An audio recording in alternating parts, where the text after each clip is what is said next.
up, YouTube? Today, we are looking at something, I'm not going to lie, it's from China. I watch a channel called Legion Tacticool Cutlery. He did a very nice review presentation of this blade. I'm going to link it down below and probably link his channel up a little bit. I do appreciate his channel because he looks at like kind of the bigger, medium to large. This is a small one for him. Knives out of China, fixed blades. And so this came with this, what I think is a tech lock, or is supposed to be a tech lock, or is a probably a knockoff of a tech lock. Came in this box that is very nondescript and could really be anything, but I just feel like I was going to pull a vibrator or something out of there, to be honest. And I'm not talking about the band. Or maybe they're the vibrators. I don't know, they're not bad though. I've seen them a couple times. All right. I'm going to keep this around to mail knives in. Clearing out the GEC herd. I just have too many knives. It's time to consolidate. So, this is the knife, and I feel like what we run into very quickly, besides me wrapping the stuff you put on tennis rackets, the handles, all over it. Because for me, this is going to live in a pack. This is going to live in my recycled firefighter backpack that I carry every day. Below a bunch of power banks and other gear.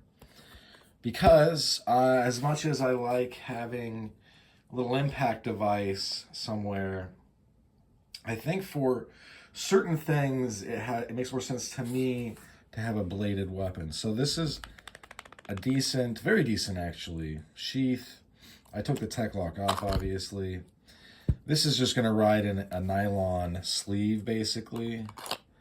So that it's going to keep it from rocking and like flailing around.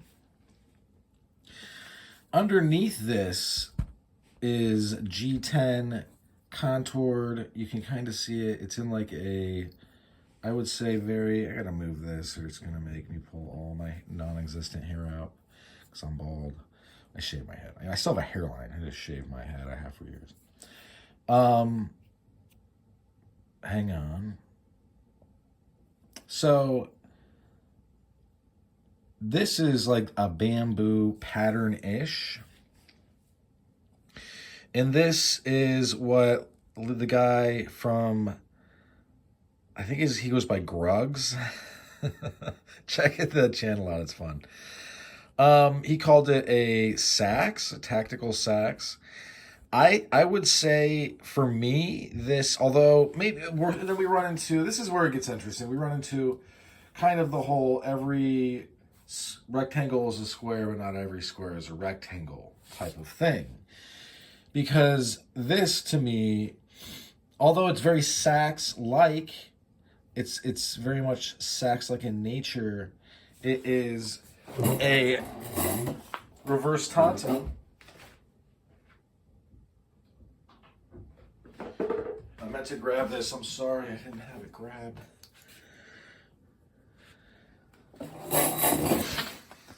This is kind of that. This is a little bit more of a traditional SEAX, I would say. Obviously, a SEAX I don't think would be a friction folder, but this is the Cognate. I forget what it's called. A very neat. I've really been liking this knife a lot. It's light. The action on it's really nice, and this blade shape is extremely useful. This is similar, but it's different, obviously. You don't have a straight line. There's a lot of sweep to this. There's a bunch of sweep. It's basically all belly. Then you get up to here, and you can kind of see that this is real thick almost immediately. And Grug's Legion Tacticool Cutlery. I think this is 4mm. I don't know. Could be my caliper is out of commission still. However, this is a very well done, not very, you know, it's not a super hollow grind. It is a hollow grind. I would say it's a very, it's not a Q, let's put it that way. And you've got some chamfering up here. You've got some jimping. And you have this long coffin-shaped handle that has this on the back. And so now you kind of get to, it's like a strange, it's like an uncanny valley for knife profiles, because I just struggle to think of this one is the opposite. You have the opposite shape, going the opposite way, same shape in the handle. Or you would see all this stuff except on knives from, you know, over yonder, basically, which is fine. I'm not. I mean, this is from China. I'm not really a China knife guy. For slip joints, I don't do it. This was $35. I'm going to link the Amazon. That'll be the first link. Then we'll do the Grug's review. You see it kind of on, you just don't, you know, this is, you would see it on maybe a dagger. This isn't a dagger though, obviously. I like the nice neutral broomstick style handle. It, you know, obviously this is G10. We've got fake bamboo going on. This is full tang. It's a little bit tough to, you have to literally index it with your index finger. This is a very stout blade, but if you're a fan at all of the A.G. Russell knives I used to review and collect way back in the day when the channels first started, you know that if the grind is well done and not super abrupt, you're not going to have a whole lot of issues. Grug said that he would take it to cut up a steak. I agree, I totally would. This, by the way, is DC53 steel, which, from what I'm kind of getting, is the Chinese kind of D2 on steroids. Is kind of what I'm understanding. Whether or not that's totally accurate, I'm not sure. Because beyond that, we don't really know what the heat treat is. I'm assuming that this is done well enough that it would hold an edge for a pretty long time, because D2 is more or less a super steel, kind of. I still have that paper we used to always look at on the channel. I'll get it out sometime. So I think this would suffice for really any EDC task. Now, is this a fighting knife? Yes and no. First of all, I think that almost any knife can serve in a defensive role, nearly any. For one like this, where you're literally, this is a friction folder, you'd be hard pressed. If you could, you know, really concentrate on coming in, you're presenting this edge, you're keeping this tip up, and you're kind of you're like moving it into them. Because this one, obviously, I mean, it falls shut here to here, which is a new broken in unlocked feature. But then it's, you know, it's so stiff up here, there's no way you could ever accidentally, but that's kind of the beauty of the knife. And obviously, I mean, I carry it in a, one of those slips. Anyway, so as far as having it on the belt, this is going to stick up into your gut. If you were to turn it like this and carry it in the appendix carry, I think that would be what it's best suited for. People like to talk a lot about the scout carry back behind them. If you want to do that, that's fine. I mean, I don't really care what you do, but it's going to be a real pain getting into vehicles and out of vehicles, in and out of seats. It's just going to snag a lot on different stuff. It's just kind of the way it goes. And you're not really, I mean, for Kydex, I just don't feel comfortable doing it back there, really. But so, I mean, you could also use it in this grip because of this neutral nice, and then you have up here, you could definitely, and get your stab on. I know that with Pikal, the knives, and then also like kind of the methodology of fighting, there's a lot of guys into the whole gross motor movement, and I like it too. But what's really the moneymaker as far as what makes knives so crazy effective and scary to take on in a fight is called the sewing machine method, where you grab them either by their baggy clothes or their long stupid hair or their belts or whatever. Probably not them, because it's about to get real bloody and like slippy. Things are going to get slippy before they get sticky, right? Slippery.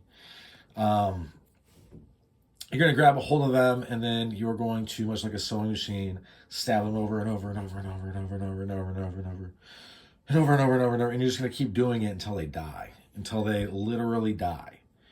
And that's not going to take that many thrusts, really. I mean, you really have to try. It'd be like a Houdini magic trick if you were to mess it up so bad. And when the adrenaline's going, it's easy to overdo it. Look at a really easy example is if you've seen the movie with Euronymous in it of Mayhem. I forget, I think it's Lords of Destruction. It's a movie. I'm not sure. Look, Google movies about mayhem black metal, but I believe it was Euronymous or one of his buddies. I don't know. They had a bunch of goofy names, and they're goofy National Socialist black metal people. I don't know their whole stories. Do I like mayhem? It's okay. Black metal is okay. It's fine. I like it, I guess.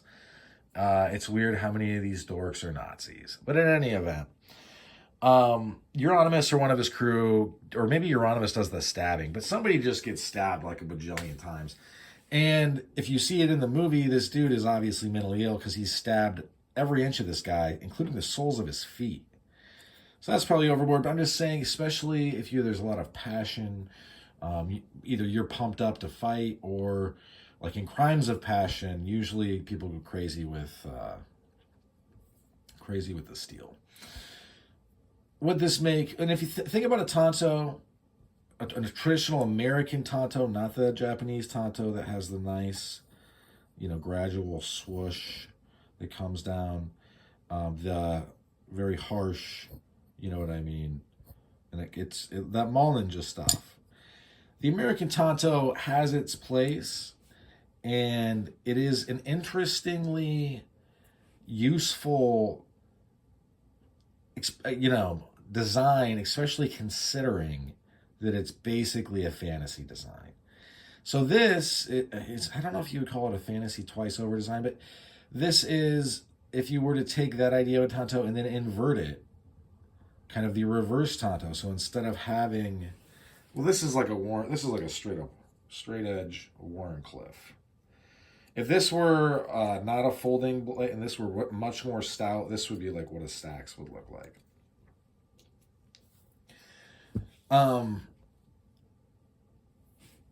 This is going to be, it's like a sharp, this is like a version of a sharp finger, where this is going to be a lot more useful because the sharp finger grinds, not going to lie, pretty bad a lot of the time.